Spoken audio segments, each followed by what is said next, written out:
এই শোনো না, আমাদের অন্ধবিশ্বাস চ্যানেলটি যারা এখনো সাবস্ক্রাইব করেননি প্লিজ সাবস্ক্রাইব করে দাও। আর অল্প কিছু সাবস্ক্রাইবার হলে 1 লক্ষ পরিবার হবে। সবাই প্লিজ সাবস্ক্রাইব এবং বেশি বেশি শেয়ার করে দাও প্লিজ। একদম আমার বেবিকে বাজে কথা বলবেন না। সব আপনার দোষ, বুঝেছেন? লেভি আপনাকে অপছন্দ করে, সেটাই বোঝাতে চাইছে। কি বলছে জানেন? সারহান তৎক্ষণাৎ ঘাড় বাঁকিয়ে সামনে তাকায়, গম্ভীর কণ্ঠে বলে, বেয়াদব বিড়ালটা কি বলছে? লেভি বলছে আমার আম্মুকে কেন থাপ্পড় মেরেছেন মামু, বিনা অপরাধে থাপ্পড় মেরেছেন, তাই আপনাকে আমার তরফ থেকে আই হিট ইউ মামু। একদম আমাকে তোর বেয়াদব বিড়ালের মামা বলবি না। আজকেই লাস্ট ওয়ার্নিং দিলাম, পরবর্তী আবার এই কথা রিপিট হলে তোকে আর তোর বেয়াদব বিড়ালকে বাড়ি থেকে বের করে দেব। অরচিকা ভেংচি কাটে, দ্রুত লেভিকে কোলে তুলে নেয়, টুস করে একটা চুমু লেভির কপালে দিয়ে দেয়। সারহান তা দেখে বিরক্ত বোধ করে, গাড় গটিয়ে বাড়ির বাইরে চলে যায়। মেহমুদ রইসের জানাজা অনুষ্ঠিত হয়েছে সকাল 10:30টায়। রাজশাহী শহর সংলগ্ন একটা কবরস্থানে দাফন করা হয়েছে। সেই জানাজায় গুটি কয়েক মানুষ উপস্থিত ছিল। সারহানও সেতে সামিল হয়েছিল। বিরোধী দলের থেকে খবরটা যথাসম্ভব হাইড করে সম্পূর্ণ কার্যকলাপ সম্পূর্ণ করেছে। মুন হৈমিকে তার বাবার সাথে শেষবারের মতো দেখা করাতে নিয়ে এসেছিল। বাচ্চাটা বারবার অবুঝ কণ্ঠে মেহমুদ রইসের মৃতদেহের দিকে তাকিয়ে জিজ্ঞেস করেছে, আন্টি, আব্বু কথা বলছে না কেন? আব্বু শুয়ে আছে কেন? মন শুধু মলিন মুখে বাচ্চাটার দিকে তাকিয়েছিল কান্না রোধ করে, কিন্তু নীরবে অশ্রু গড়িয়ে পড়েছে চক্ষু বেয়ে। কণ্ঠনালী রোধ করে রেখেছিল। কি বলবে সে? উত্তর দেওয়ার মতো পরিস্থিতি নেই। বাচ্চাটা পুনরায় বলেছিল, আন্টি, আমি আব্বুর কোলে উঠবো। আব্বু আমায় কেন কোলে নিচ্ছে না? চুপচাপ শুয়ে আছে কেন? আব্বু সাদা জামা পরে আছে কেন? জামাটা আব্বুর গায়ে ভালো লাগছে না। আরো কত শত কথা বলেছিল। হৈমি যখন দেখলো তার বাবার সারা দেয় না, কথা বলে না, তখন চিৎকার করে কাঁদছিল। মনও বাচ্চাটার কান্না দেখে নিজেও কেঁদে ফেলে। কিভাবে বলবে সে তার বাবা আর নেই? সারহান দূর থেকে নির্বিকার চিত্তে বাবা মেয়ের হৃদয় বিদারক ঘটনার সাক্ষী হয়েছিল। নিজেকে স্বাভাবিক রেখে এগিয়ে এসেছিল হৈমির দিকে। হৈমি তখন মানুষের কাঁধে ভর করে নিয়ে যাওয়া খাটিয়ার দিকে তাকিয়েছিল। কি নির্মম দৃশ্য! হৈমি কেঁদে বলেছিল, আমার আব্বুকে সবাই কোথায় নিয়ে যাচ্ছে? আমিও যাব আব্বুর সাথে। ও আব্বু, আব্বু রে, আমায় নিয়ে যাও তোমার সাথে, আমায় নিয়ে যাও। সারহান অনুভূতির শূন্য চাহনিতে দেখেছিল নিষ্পাপ বাচ্চাটিকে। এক মুহূর্তের জন্য থমকে গিয়েছিল। অনুতপ্ততার রেশ তার মুখবয়বে ফুটে উঠেছিল। হৈমির মাথায় আদরে হাত বুলিয়ে শান্ত কণ্ঠে বলেছিল, তোমার আব্বুকে নতুন বাড়িতে নিয়ে যাওয়া হচ্ছে হৈমি, সেখানে তোমার আব্বু শান্তিতে ঘুমিয়ে থাকতে পারবে। হৈমি বাচ্চা সুলভ কথায় কেঁদে বলেছিল, আমিও যাব আব্বুর সাথে, নতুন বাড়িতে থাকবো। সারহানের পাষাণ মন কেঁপে উঠেছিল। মলিন হেসে বলেছিল, হুম, আজ যাওয়া যাবে না, অন্য একদিন নিয়ে যাব তোমার আব্বুর নতুন বাড়িতে। হৈমি তবুও শান্ত হয়নি। ছোট বাচ্চাটা উচ্চস্বরে অঝট নয়নে কাঁদছিল। কিছুক্ষণের ভেতরে মেহমুদ রেসকে দাফন করার জন্য নিয়ে যাওয়া হয়। মন সেখানে আর থাকে না। হৈমিকে নিয়ে সেখান থেকে প্রস্থান করে। সারহান ভাবে মেহমুদ রেসের ভাব যেন মুহূর্তেই তার আগ্রাসী রূপ দেখিয়ে দিল। পাপ যে এই বাপকেও ছাড়ে না, তা প্রমাণিত হলো। এই পাপের দুনিয়ায় শুধু রেখে গেল এক নিষ্পাপ ফুল, যার নাম এখন এতিমের খাতায় লিপিবদ্ধ। সারহান অশান্ত ভঙ্গিতে বাড়িতে প্রবেশ করলো। আজ পার্টি অফিসে যায়নি, সব মিটিং ক্যান্সেল করেছে, কারণ আজকে অরিনকে পাত্রপক্ষ দেখতে আসবে। সেখানে বড় ভাই হিসেবে উপস্থিত থাকা তার কর্তব্য। আবির এবং ইনান আজকে চৌধুরী বাড়িতে আসবে। তাদের দুজনকে আরশাদ সাহেব ইনভাইট করেছেন। অর্তিকা, চুড়িগুলো পছন্দ হয়েছে?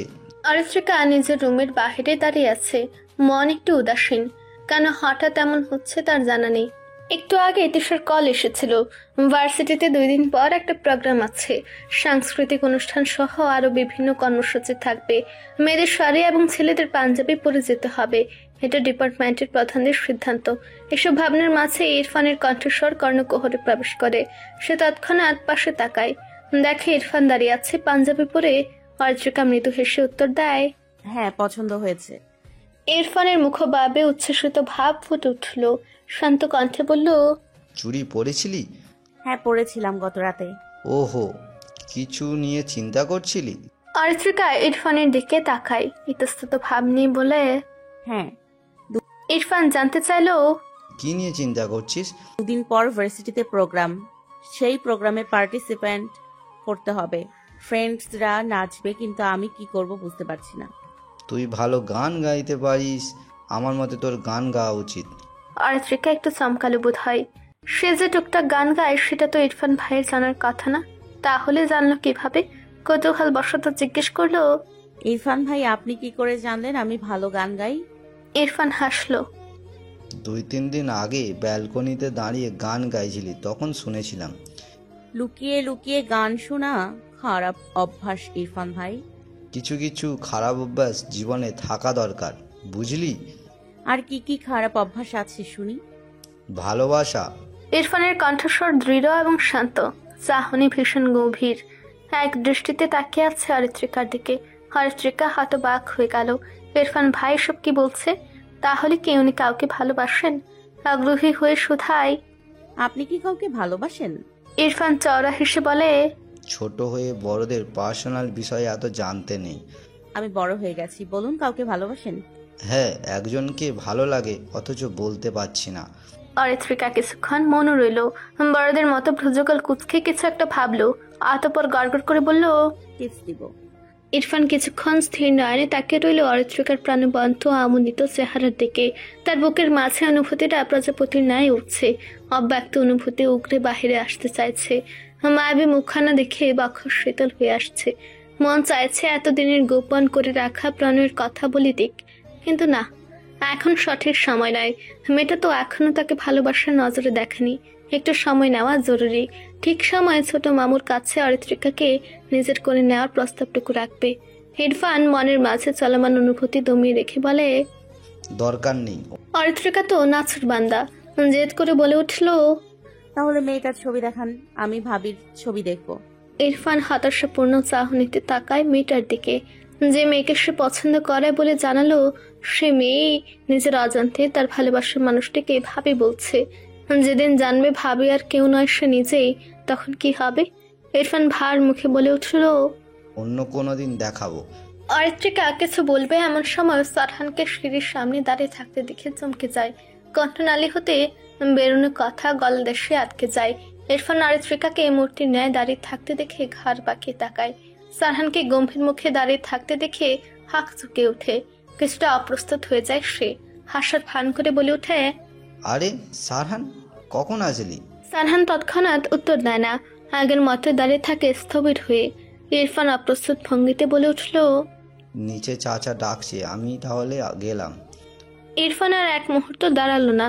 সারহানকে ডিঙ্গিয়ে সিঁড়ি বেয়ে দ্রুত নিচে নেমে গেল। সারহানের ভাবমূর্তি অক্ষুণ্ণ রইল। গাঢ় চাহনিতে তাকিয়ে গম্ভীর কণ্ঠে আদেশ করলো, 10 মিনিটের মধ্যে আমার রুমে আসবি। It's my order, Fairoz. Sarahan হন হনিয়ে চলে গেল রুমের দিকে। অরিত্রিকা হাবলা কান্তির মতো তাকিয়ে রইল সারহানের প্রস্থানের দিকে। কাহিনী কি হলো? ঝড়ের গতিতে এলো, আদেশ করলো, আবার টর্নেডোর মতো চলে গেল। অরিত্রিকাকে ভয় আষ্টে পৃষ্ঠে ধরলো। এই জল্লাদ তাকে কেন ডাকছে? নিশ্চয়ই কোনো ঘাবলা আছে। সারহান ফ্রেশ হয়ে রুমে আসে। মাথা যন্ত্রণায় ফেটে যাচ্ছে। মন মেজাজের অবস্থা ভালো নেই। বাড়িতে প্রবেশ করে অরিত্রিকা আর ইরফানকে একসাথে দেখেছে। তাদের মেজাজ বিগড়ে গেছে। কোনো মতো নিজেকে কন্ট্রোল করে সেখান থেকে চলে এসেছে। অন্য কেউ হলে নিশ্চয় পিটিয়ে আধমরা করে হসপিটালে অ্যাডমিট করে দিত, কিন্তু ভাই ব্রাদারদের মধ্যে ওসব বিষয় নিয়ে ঝামেলা না করাই ভালো। দুজনে দাঁড়িয়ে কথা বলছিল, তাতে খারাপ কিছু নেই, কিন্তু ইরফানের বলা কথাগুলো শ্রবণ হতে ক্রোধ ঠিকরে পড়েছে বক্ষে। ইরফান যে অরিত্রিকাকে আগে থেকে পছন্দ করে সেটা সে জানে।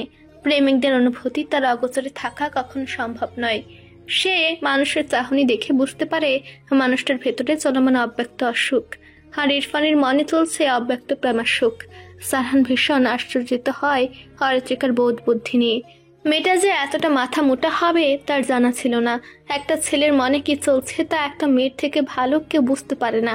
এদিক দিয়ে অরিত্রিকা উল্টো, মাথা মোটা মেয়েটা না ইরফানের মনের খবর জানে আর না তার।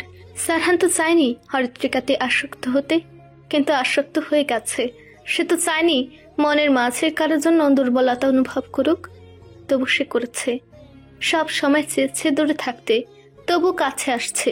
এই আবদ্ধ অনুভূতি তাকে আষ্টে পৃষ্ঠে জড়িয়ে ধরেছে, যেখান থেকে বেরোনো ক্রমশ দুঃসাধ্য হয়ে যাচ্ছে। আরিত্রিকা চোখ মুখ শক্ত করে দরজার সামনে এসে দাঁড়ালো।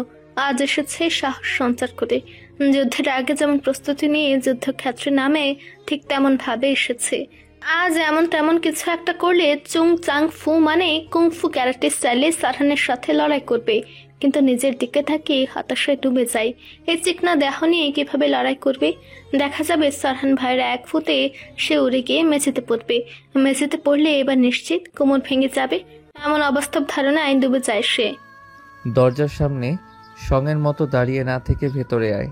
আর্যিকার ভাবনা ঠুস করে উড়ে যায়।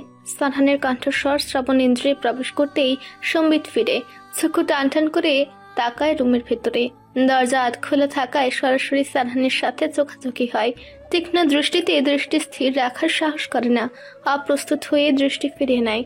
শুকনো ঢুক গিলে প্রবেশ করে রুমে, নিঃশব্দে এগিয়ে যায় সারহানের দিকে। সারহান এক পলক আরিত্রিকার ভীতগ্রস্ত মুখশ্রীতে তাকিয়ে দেওয়ানে গিয়ে বসলো। পরক্ষণে নিস্তব্ধতা ভেঙে গামগামে কণ্ঠে বলে, বস। আরিত্রিকা আশেপাশে তাকিয়ে কিছু খুঁজে না পেয়ে মিনমিন করে বলে, কোথায় বসবো? চোখের সামনে বসার যোগ্য আস্ত একটা বিছানা আছে, সেটা চোখে পড়ছে না? বসলে যদি আপনার বিছানা নোংরা হয়ে যায়? আরিত্রিকা একটু পিঞ্চ মেটে কথাটা বলল। সারহান তা অনার্সে বুঝে ফেলল। তার ভ্রুযুগল বেঁকে গেল। গাম্ভীর্যতা এটে বলল, আজ বসলে নোংরা হবে না? আরিত্রিকা কথা না বাড়িয়ে বিছানার এক কোণে বসে। কিছুটা অস্বস্তি হচ্ছে তার। না তো মস্তকে আঙুল দ্বারা ওনার এক পাশ বাঁচাতে লাগলো। সারহান শীতল চাহনিতে তাকায়। সে চাহনিতে নেই কোনো ক্ষোভ, নেই কোনো ঘৃণা। ভার্সিটিতে যে ছেলে তোকে ফুলের বুকে এবং চিঠি দিয়েছিল, সে এখন আমার কাছে আছে। ছেলেটাকে 2টা থাপ্পড় দিতেই গড়গড় করে আসল কাহিনী বলে দিয়েছে। আরিত্রিকা বিস্মিত হয়ে গেল। সরাসরি তাকালো শ্যাম মানবের দিকে। থামথামে গলায় বলল, কি বলেছে? বেশি কিছু বলেনি, শুধু বলেছে কেউ একজন তোকে ভালোবাসে, তার পক্ষ হতে উপহারগুলো তোর কাছে পৌঁছে দিয়েছিল। সারহানের অতি স্বাভাবিক আচরণে অরিত্রিকা ফরকে যায়। কিছুটা ভয়ের আভাস সঞ্চার হয় মন মাঝারে। আর এই কোন হার মুখর প্রেমিক টপকালো হঠাৎ? ওই বজ্জাত ব্যাটার জন্য সেদিন সারহানের হাতে দাবাং মার্কা থাপ্পড় খেয়ে ভসকে গেছিল। আহ, গালটা ব্যথা এখনো টান টান করছে। সেসব আজগুবি চিন্তা ভাবনা বাদ দিয়ে শুধায়, হারাম খোর লোকটার খোঁজ পেয়েছেন? সারহান বিদ্রুপাত্মক স্বরে বলল, কেন? ওই বাস্টারটার সাথে দেখা করবি? থাপ্পড় মারবো। আপনি যে থাপ্পড় মেরেছিলেন আমায়, সেটা শোধ ওই শয়তানটাকে মেরে নিব। তুই থাপ্পড় মারার আগেই আমি ওর জান নিয়ে নেব। অরিত্রিকার সংকুচিত নয়নে তাকায় সারহানের মুখ পানে। নির্লিপ্ত ভঙ্গিতে আরামসে ডিপানে গায়ে দিয়ে বসে আছে।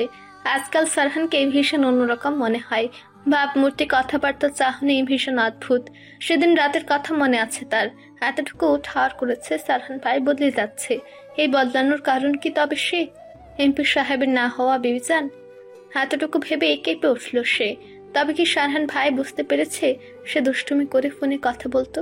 আর ভাবতে পারল না সারহান ভাই আস্ত গোলক ধাঁধা তার কাছে, যার সমাধান জানা নেই। অরিত্রিকা দূরদ্র বুকে সাহস চুকিয়ে কোনো মতে বলে, আপনি আমাকে কেন ডেকেছেন সারহান ভাই? কিছু লাগলে বলতে পারেন, এনে দিব। ফটাফট বলে ফেলুন কি চাই আপনার। সারহান পায়ের উপর পা তুলে সাহেবী ভঙ্গিতে বসে ওষ্ঠ বাঁকে নির্বিকার চিত্তে বলে উঠে, তোকে চাই, পার্মানেন্টলি এনে দিতে পারবি? অরিত্রিকার বুকের ভেতর ধক করে ওঠে। মুহূর্তে শরীরের সমস্ত রক্ত হিম হয়ে যায়। শরীরে প্রবাহিত রক্ত যেন ছলকে ওঠে। সে স্তব্ধ হয়ে বসে থাকে, কথার মানে বোঝার চেষ্টা করে। সারহানের কথাটা ঠিক কি মানে সেটাই প্রথমে ঠাউর করতে পারে না সে, কিন্তু পরক্ষণে বুকের ভেতর কেমন যেন শূন্যতা তৈরি হয়। সারহানের ওষ্ঠ জোরে চৌড়া হাসি খেলে যায়। চক্ষুদয়ে নিখাত সত্যের বহিঃপ্রকাশ। অরিত্রিকার চোখ বড় হয়ে যায়, গলা শুকিয়ে আসে, কিন্তু নিজেকে সামলে নিয়ে কঠিন স্বরে বলে, আপনার মজা করার ধারণা খুব অদ্ভুত সারহান ভাই। সারহান একটু নড়ল না। ঠোঁটের কোণে রহস্যময় কণ্ঠে বলল, আমি কি মজা করছি মনে হচ্ছে? হ্যাঁ। অরিত্রিকার সহজ সরল স্বীকারোক্তি। সারহান তপ্ত শ্বাস ফেলে শান্ত কণ্ঠে প্রত্যুত্তরে বলে, এতদিন ইমোশনগুলোকে মাইন্ডসেট দিয়ে কন্ট্রোল করছিলাম, কিন্তু তুই আসার পর ইমোশন আর কন্ট্রোল করতে পারছি না। এখন কি করা উচিত আমার? অরিত্রিকা বাকরুদ্ধ। সারহানের কণ্ঠনালী হতে নিঃসৃত শব্দে গুচ্ছ বক্ষ পিঞ্জরে তীরের ন্যায় উদ্দাম ব্যাগে ছুটে এসে লাগলো। সে বিমর চাহনিতে নিষ্পলক চেয়ে রইল। এক লহমায় কেমন এলোমেলো হয়ে যাচ্ছে। শীত দ্বারা বেয়ে বয়ে গেল শীতল স্রোত। শরীর কেমন ঠান্ডা হয়ে আসছে। সারহান ভাই তাকে পছন্দ করেন এটাই কি বোঝাতে চাইল? হয়তো, কিন্তু বোকা মন বেইমানি করলো, এসব কথা বিশ্বাস করলো না। এগুলো নিশ্চয়ই তাকে কাবু করার নতুন ট্রিক্স। হরিত্রিকা আমতা আমতা করে বলল, মানে? সারহান অদ্ভুত কণ্ঠে বলল, I think I am obsessed with you. আপনি কি আমাকে ভালোবাসেন? এতটুকু বলতেই হরিত্রিকার কণ্ঠনালী জড়িয়ে এলো। কিছুটা কেঁপে উঠল সে। চাহনি নির্জীব, প্রাণহীন। সারহান মৃদু হাসল, অনর ভঙ্গিতে বলল, ভালোবাসার কথা প্রকাশ করা উচিত না, কারণ অনুভূতির উন্মোচন কখনো কখনো ভালোবাসার মানুষকে আরও দ্রুত দূরে সরিয়ে দেয়। তাই তো আমি চেয়েছি আমার হৃদয়ের ভাষা নীরব থাকুক, আমার অনুভূতি নির্বাক হয়ে থাকুক। আমি আপনাকে ভালোবাসি না সারহান ভাই। আমি আপনার মতো পাষাণ মানুষকে ভালোবাসি না। আমি চাই আপনি আমার থেকে দূরে থাকুন। অরিত্রিকা হঠাৎ রাগত উচ্চ স্বরে বলে উঠল। তার চক্ষুদয় ছলছল করে উঠল। তড়িৎ বেগে বসা থেকে উঠে দাঁড়ালো। ক্রোধ মিশ্রিত চাহনিতে তাকালো সারহানের দিকে। সারহান নিগড় চাহনিতে তাকিয়ে নির্লিপ্ত কণ্ঠে বলে উঠল, তোর থেকে দূরে থাকা আর সম্ভব নয় ফাইরুজ। অরিত্রিকার রাগে খুবই নাসিকের পাটাতন ফুলছে। সে ধাবাত পা ফেলে রুম থেকে বেরিয়ে যেতে লাগলো দ্রুত। আকস্মাৎ পেছন থেকে সারহান হাত চেপে হাঁচকা টান দেয়। হরিত্রিকা নিজের ভারসাম্য সামলাতে না পেরে আছড়ে পড়ল পুরুষালী পক্ষে। চোখ মুখ খিচে এক হাতে আঁকড়ে ধরল সারহানের টি শার্ট। পুরুষালী ছোঁয়ায় দেহে কাঁপন ছড়িয়ে গেল। আমার দিকে তাকা। সারহানের ভরাট কণ্ঠস্বর কর্ণকুহরে প্রবেশ করতেই হরিত্রিকা মিয়ে গেল। রাগ খুব কর্পূরের ন্যায় উড়ে গেল। শিউরে উঠল কিছুটা। শুকনো ঢুক গিলে নেত্র পল্লব মেলে দ্বিধা নিয়ে তাকালো। সারহান আপলক চেয়ে রয়েছে হরিত্রিকার ভয়াতুর মুখ পানে। মেয়েটার শরীর কাঁপছে, উষ্ঠর তীর তীর করে কাঁপছে। কপাল জুড়ে ছড়িয়ে আছে চুল। সারহান পিচাল হাসে, উষ্ঠপোট গোল করে ফু দেয় কপালে। হরিত্রিকা পুনরায় আরো শক্ত করে খামচে ধরল টি শার্ট। কোনো পুরুষের এতটা সান্নিধ্যে এসে মাথা ঝিমঝিম করে উঠল। দম বন্ধ করে এমন শিহরণে কিছুটা এলোমেলো হয়ে গেল। লজ্জায় আড়ষ্ট হয়ে হাঁসফাঁস করতে লাগলো। হরিত্রিকা সারহানের দিকে না তাকিয়ে নিজেকে সামলে কম্পনরত কণ্ঠে বলে, আর হাত সরান সারহান ভাই। সারহানের অমসৃণ হাতের বাঁধন আর একটু দৃঢ় হয়। দূরত্ব কিছুটা কমে যায়। অন্য হাতে হরিত্রিকার ওষ্ঠকোণ স্পর্শ করে। মাদকতা মিশ্রিত কণ্ঠে বলে উঠে, আমি তোর হাত ধরেছি শুধুমাত্র কিছু মুহূর্তের জন্য না, বরং সারা জীবনের জন্য। তোকে হারানোর জন্য না, নিজের সবচেয়ে আপন করে রাখার জন্য। যতদিন আমার শ্বাস চলবে ততদিন তোকে ছাড়ার প্রশ্নই আসে না। সারহান ভাই, দূরে সরে দাঁড়ান প্লিজ।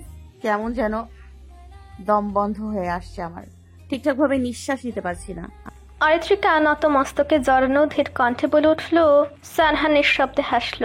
সে অরিত্রিকার কানের সন্নিকটে ফিসফিসিয়ে বলে উঠল, এখনো তো ঠিকঠাক ভাবে স্পর্শ করলাম না, তাতেই শ্বাসকষ্টের রোগীর মতো শ্বাস নিতে পারছিস না। আর একটু গভীরভাবে স্পর্শ করলে দেখা যাবে সেন্সলেস হয়ে পড়ে থাকবি।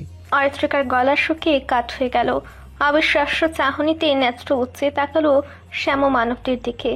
তীক্ষ্ণ চাহনিতে তার দিকে এক ধ্যানে তাকিয়ে আছে। ওষ্ঠে বিরাজ করছে দুষ্টু হাসি। সারহান ভাই তাকে এমন ধরনের কথা বলছে, ভাবতে কেমন অদ্ভুত অনুভূতি হচ্ছে। হৃৎপিণ্ড তীব্র গতিতে লাফাচ্ছে তাল মিলিয়ে।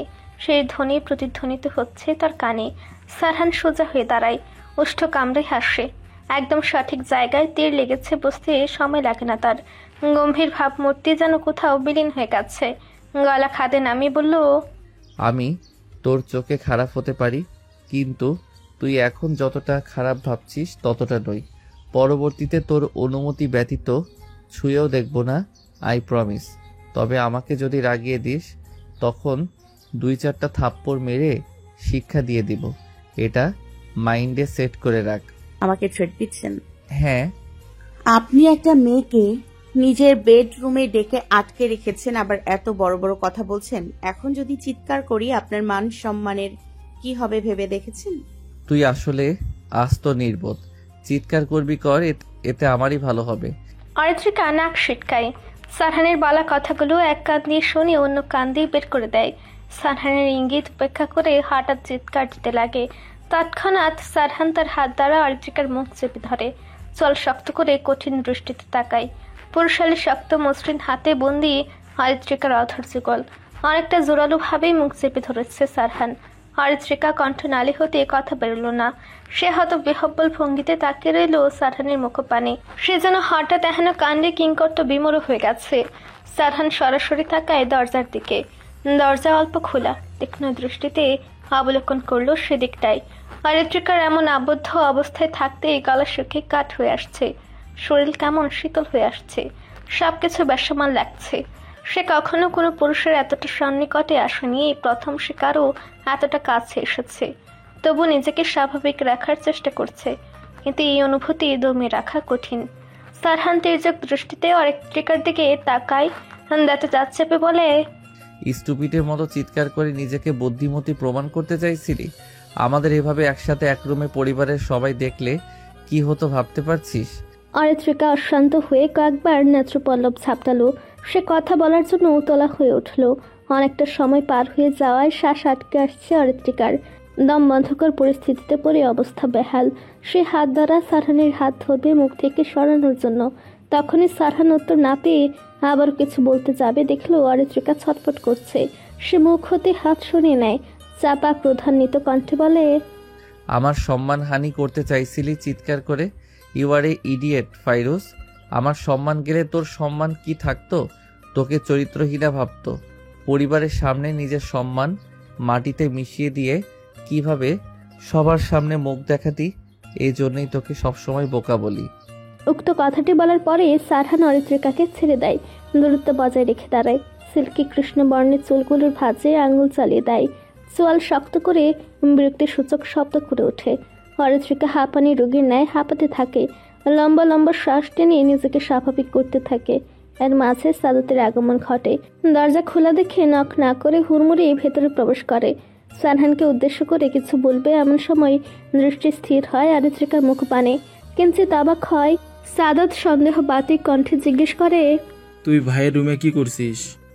অরিত্রিকা সাদাতকে দেখে ভরকে যায়। দ্রুত হেঁটে এসে সাদাতের পিছনে দাঁড়ায়। সাদাতের প্রশ্নের উত্তর না দিয়ে মুখ ভার করে দাঁড়িয়ে থাকে। সারহান তির্যক দৃষ্টিতে অরিত্রিকার কাণ্ড দেখল।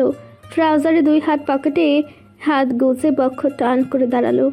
ভরাট কণ্ঠে বলে উঠল, স্পেশাল থেরাপি দিতে ডেকেছিলাম। আপাতত থেরাপি দেওয়া শেষ। আবার কোনো ফল্ট দেখলে পুনরায় আমার স্পেশাল থেরাপির আন্ডারে অরিত্রীকে নেওয়া হবে। অরিত্রিকা চমকে গেল, নিজেকে যথাসম্ভব আড়াল করার চেষ্টা করলো। সাদাত সারহানের হেয়ালিপূর্ণ কথার মানে বুঝলো না। সে একবার অরিত্রিকার দিকে তাকাচ্ছে, আরেকবার সারহানের দিকে তাকাচ্ছে, অবুঝের ন্যায়। কাহিনী কি চলছে ঠাউর করতে পারলো না। হঠাৎ আমার রুমে আসলি, কোনো দরকার? সারহান সরাসরি জিজ্ঞেস করে। সাদাত ভাইয়ের দিকে তাকায়, মস্তিষ্কে চলমান ভাবনা বাদ দেয়, জিভ কেটে বলে, পরেন আপুকে দেখতে পাত্রপক্ষ এসেছে, তোমাকে চাচা রাখছেন। ঠিক আছে, আমি আসছি। সাদাত আর কথা বাড়ায় না, মাথা নাড়িয়ে রুম থেকে বেরিয়ে যায়। অরিত্রিকা এক পল পেছনে তাকিয়ে সারহানকে দেখে সাদাতের পেছনে পেছনে ছুটে বেরিয়ে যায়। সারহান দীর্ঘশ্বাস টেনে কাবার্ডের কাছে যায়। কাবার্ড খুলে শার্ট বের করতে করতে বলে, এই নির্বোধকে কিভাবে মনে ধরে গেল আমার? Oh God Sarhan, control yourself. এতটা ডেসপারেট হয়ে নিজেকে অরিত্রীর সামনে জাহির করার দরকার নেই। দেখা যাবে পরবর্তীতে হিতে বিপরীত হয়ে যাবে। তুই সময় মতো না আসলে তোর জল্লাদ ভাই আমাকে মেরে ফেলতো। বাপরে, তোর ভাইয়ের মনে যে 19-20 কথা ঘুরঘুর করে জানতাম না। আজ শুনে আমি তো আর একটু হলে অক্কা পেতাম। অরিত্রিকা নিজ রুমের বিছানায় বসে মুখ কুচকে বলল। সাদাত দরজার কাছে দাঁড়িয়ে আছে হেলান দিয়ে। কৌতূহল বশত জিজ্ঞেস করলো, 19-20 কথা মানে? ভাই তোমাকে কি বলেছে? তুই আমার ভাই হোস। কিভাবে যে বলি আমি আগে শিওর হইনি। তোর ভাইয়ের মনে কি চলছে তারপর বলবো। কি চলছে? ভাইয়ের মনে তো সব সময় রাজনীতি চলে, অন্য কোনো কিছু চলার প্রশ্নই আসে না। আসছে আরেকজন। তোর ভাইকে আমি খুব ভালো করে চিনি গেছি। বেটা বাইরে এক ভেতরে আর এক, পুরোই একটা 19-20। অরিত্রিকা মুখ বাঁকিয়ে বলে, সাদাত শুধু হতবুদ্ধির ন্যায় শুনল। সারহান আর অর্ত্রিকার মাঝে কি নিয়ে এত কাহিনী হচ্ছে বুঝতে পারল না। এর মাঝে অরিন এবং ইশরা প্রবেশ করলো রুমে। সাদাত দরজায় না দাঁড়িয়ে কদম বাড়িয়ে ভেতরে আসলো। ইশরা অরিনকে নিয়ে এসে বসালো বিছানায়। অরিত্রিকা ঘাড় বাঁকিয়ে তাকালো বোনের দিকে। তাকাতেই মুগ্ধ হলো। অরিন আজ হালকা গোলাপি রঙের জামদানি শাড়ি পরেছে, মুখে হালকা সাজ এবং হিজাব পরেছে। অসম্ভব সুন্দর লাগছে দেখতে।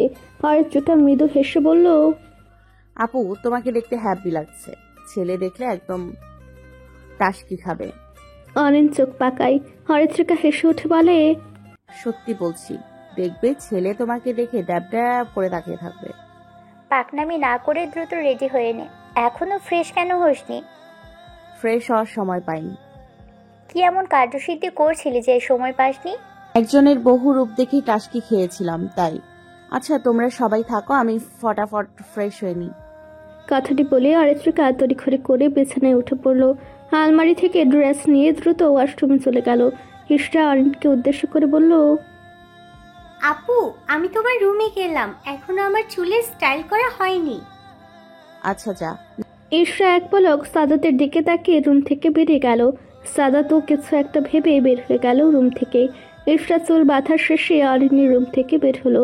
সামনে তাকাতে দেখলো সাদাত করিডোরে দাঁড়িয়ে কারোর সাথে কথা বলছে আর মিটমিট করে হাসছে। ইশরা চক্ষু সংকুচিত হয়ে আসে। কৌতূহলী ভাব নিয়ে ধীর পায়ে এগিয়ে এসে নিঃশব্দে সাদাতের পেছনে দাঁড়ায়। আড়ি পেতে শোনার চেষ্টা করে কি বলছে। নিশ্চয়ই নতুন গার্লফ্রেন্ড জুটিয়েছে, তাই এত খুশি। আজ তো বজ্জাত ছেলে, তো ক্যারেক্টার পুরাই ঢিলা। জান, আজকে তোমার সাথে দেখা করতে পারবো না। বড় আপুকে পাত্রপক্ষ দেখতে এসেছে। এখন যদি তোমার সাথে দেখা করতে যাই, ভাই আমাকে পিটিয়ে সোজা করে দিবে। সাদাত মুখ ভার করে বলল। অপর পাশ থেকে মেয়েটি কিছু একটা বলে উঠল। সে পুনরায় প্রত্যুত্তর করলো, আচ্ছা জান, কোনো মেয়ের দিকে চোখ তুলে তাকাবো না। তোমার থেকে বেশি সুন্দরী হলেও তাকিয়ে দেখবো না, আই প্রমিস। হঠাৎ কল কেটে গেল। সাদাত ভরকে গেল। মেয়েটা কোনো উত্তর না দিয়ে কল কেটে দিল কেন? সে তো কোনো খারাপ কথা বলেনি। হাতের মুঠোবন্দি ফোনের দিকে কিছুক্ষণ ফ্যালফ্যাল করে তাকিয়ে থাকে। চিন্তায় বিভোর হয়ে ফোন পকেটে রেখে দেয়। আনমনা ভাবেনি। পাশে তাকাতে ইশরাকে দাঁড়িয়ে থাকতে দেখে চমকে ওঠে। ইশরা ও সাদাতকে আচানক তার দিকে তাকিয়ে থাকতে দেখে হাঁক চুকিয়ে যায়। নিজের চুল ঠিক করতে শুরু করে, যেন মনে হয় সে কিছুই শুনেনি। সাদাত ভ্রুযুগল কিঞ্চিত কুঁচকে বলল, আমার প্রেমে আবার নজর দিতে এসেছিস? ইশরা অদ্ভুত চোখে তাকালো, ভেংসে দিয়ে বলল, ওসব অখাদ্য জিনিসের নজর দিতে রুচিতে বাঁধে। কি বললি, কুখাদ্য? হ্যাঁ। কুখাদ্য তো মনে হবে। আসলে সিঙ্গেল মানুষদের প্রেম দেখে জ্বলে। কেমন পোড়া পোড়া গন্ধ পাচ্ছি। তোর গার্লফ্রেন্ডের মন পুড়ছে বেকুব, মনের কানেকশনের নাকি গন্ধ লাগছে। কি প্রেম, হ্যাঁ, হাউ সুইট। একদম আজে বাজে কথা বলবি না। সত্যি কথা বলেছি ভাই, আমার কথা বিশ্বাস না হলে কল কর তোর গার্লফ্রেন্ডকে। সাদাত ক্রোধে গাছ করতে করতে তাকালো ইশরার দিকে। ইশরা বেশ ভাব নিয়ে অন্যদিকে তাকিয়ে আছে। সাদাতের তীক্ষ্ণ চাহনি যেন ঝলসে দিতে চাইছে। হঠাৎ কি মনে করে ইশরাকে পরখ করে। তার ক্রোধান্বিত মুখাবয়ব শিথিল হয়ে আসে। তীক্ষ্ণ চাহনি নিবে আসে। রাগ কর্পূরের ন্যায় হাওয়ায় মিলিয়ে যায়। ইশরা আজ মেরুন রঙের টুপিস পরেছে। ম্যাচিং ওড়না গলার দুপাশে ঝুলিয়ে রেখেছে। কৃষ্ণবর্ণের চুলগুলো কোমর ছুঁয়েছে। মুখে হালকা সাজ, মোটে মন্দ লাগছে না। সাদাত ভ্রু বাঁকিয়ে তাছটা কণ্ঠে বলে উঠে, তোকে সাজগোজ করে দেখতে কিন্তু মন্দ লাগছে না। একটু সাবধানে থাকিস বুঝলি। তোকে দেখে যদি পাত্রের ভাইয়ের পছন্দ হয়ে যায়, তখন আমার কি হবে? ইশরা এহেনের কথায় থতমত খেয়ে যায়। বড় বড় চোখ করে তাকায়। থমথমে গলায় জানতে চায়, পাত্রের ভাইয়ের পছন্দ হলে তোর কি হবে মানে? তুই একদম নিচে যাবি না টমেটো। পাত্রের ছোট ভাইয়ের থেকে দূরে থাকবি। আমি চাই না অকালে আমি এক ঝগড়ুকে ফ্রেন্ডকে হারাই। এসব কি বলছিস? ঠিক বলছি, একদম নিচে গিয়ে ঘুরঘুর করবি না। আজকে তোকে একদম গুলুমুলু সুন্দরী লাগছে। দেখা যাবে পাত্রের ছোট ভাই তোকে বিয়ে করার জন্য পাগল হয়ে গেল। বাজে বকা বন্ধ কর। সুন্দরী বলছি তাই বাজে বকছি। তাহলে টমেটো বলবো? সাদাত। হ্যাঁ বল, শুনতে পাচ্ছি। এত জোরে চিৎকার করার কি আছে? সাদাত ভাবলেশীন ভাবে বলে উঠল। ইশরা কটমট করে তাকালো। রাগে গমগম করছে সে। মন চাইছে সাদাতের মাথায় বাড়ি মেরে দিতে। এই ছেলে আজকাল তার সাথে যেন ঝগড়ার প্রতিযোগিতায় নেমেছে। ছোট বিষয় নিয়ে ঝগড়া লাগিয়ে দেয়, আর এমন দায়সারা ভাব মোটেও পছন্দ হলো না। আরে এমন করে তাকাস না, আমার হার্ট অ্যাটাক হয়ে যাবে। তখন এর দায়ভার কে নেবে? সাদা তার চোখে তাকিয়ে মৃদু হেসে বলে উঠল। ঈশ্বর রাগ যেন আকাশচুম্বী ধারণ করলো। রাগে গজগজ করে বলল, তুই কোন ম্যাটেরিয়ালের তৈরি বলতো ভাই? সাদাত ভাবলে সিন ভাবে বলে উঠল, বয়ফ্রেন্ড ম্যাটেরিয়াল। উফ, তোর সাথে কথা বলাই আমার ভুল হয়েছে। তাহলে স্বীকার করলি ভুল তোর? Good girl. অসহ্য একটা, তোকে কে সহ্য করে? এই যে তুই সহ্য করছিলিস। নিয়মিত ভালোবাসার গল্প শুনতে এবং পড়তে আমাদের অন্ধবিশ্বাস চ্যানেলটি সাবস্ক্রাইব করে পাশে থাকা বেল আইকনটি ক্লিক করুন। ধন্যবাদ সবাইকে।